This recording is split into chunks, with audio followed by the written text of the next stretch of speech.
Hello, मैं सुधाकर कुमार पलटी। Company शासन के लिए पारित अधिनियम 17 कलकत्ता सर्वोच्च न्यायालय के प्रथम न्यायाधीश कौन से? एलिजा एम्पे थे प्रथम न्यायाधीश। 1784 के जो पेट्स इंडिया एक्ट आया था वह जो है 1773 के कानून को सुधारने के लिए आया था और इसमें बोर्ड ऑफ डायरेक्टर और बोर्ड ऑफ कंट्रोलर की भी स्थापना किया गया। अगला 9 सालों के अंदर में एक और अधिनियम आया जिसे बोला गया चार्टर 1793 के चार्टर अधिनियम। इसके द्वारा बोर्ड ऑफ कंट्रोल के कर्मचारियों को जो वेतन थे भारतीय राजस्व में से देने की बात कही गई।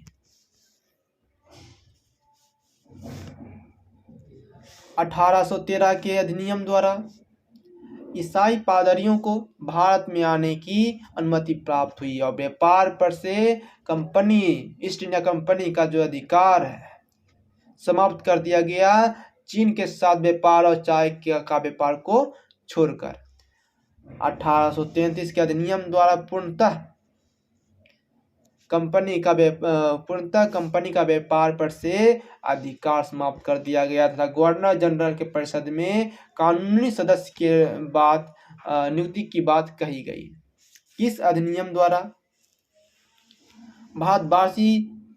भारतवासी प्रशासन में हिस्सा लेना शुरू कर दिया। तो 1833 के चार्टर अधिनियम के द्वारा अब विधानमंडल में द्विसदन किस अधिनियम द्वारा लाया गया? तो 1919 के अधिनियम द्वारा लाया गया। 1919 के भारत शासन अधिनियम द्वारा लाया गया। लेकिन द्वैध शासन, ये द्विज शासन था दोस्तों, ये द्वैध शासन है। तो ये जो है 1935 के अधिनियम द्वारा लाया गया। संविधान सभा द्वारा संविधान की स्थापना की बात, संविधान सभा द्वारा जो संविधान सभा थे ना उसके द्वारा संविधान की स्थापना की बात क्रिप्स मिशन के द्वारा दिया गया था। कहा गया था कि भैया अगर भारत का संविधान बनाना चाह रहे हो तो जो संविधान सभा है ना तो इसी के आधार पर यानी कि इसी से भारत का संविधान बना लो।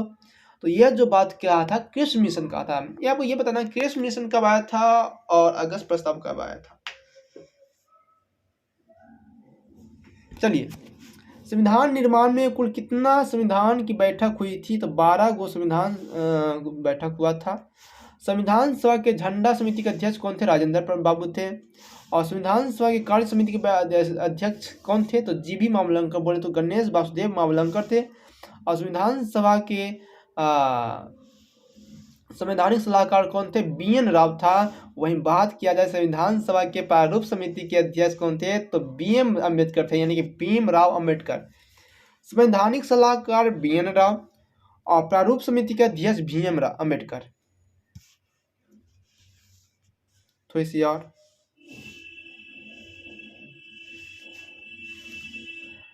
24 जनवरी जुलाई 1947 को राष्ट्रीय ध्वज मनाया गया। 24 जनवरी राष्ट्रीय ध्वज को अपनाया गया कब? 24 जुलाई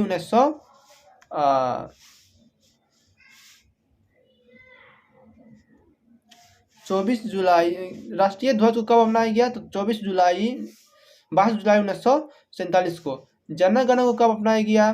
तो 24 जनवरी 1950 को जनगणना अपनाया गया, यानी कि राष्ट्रीय गान। अशोक स्तंभ को राष्ट्रीय चिन्ह कब अपनाया गया?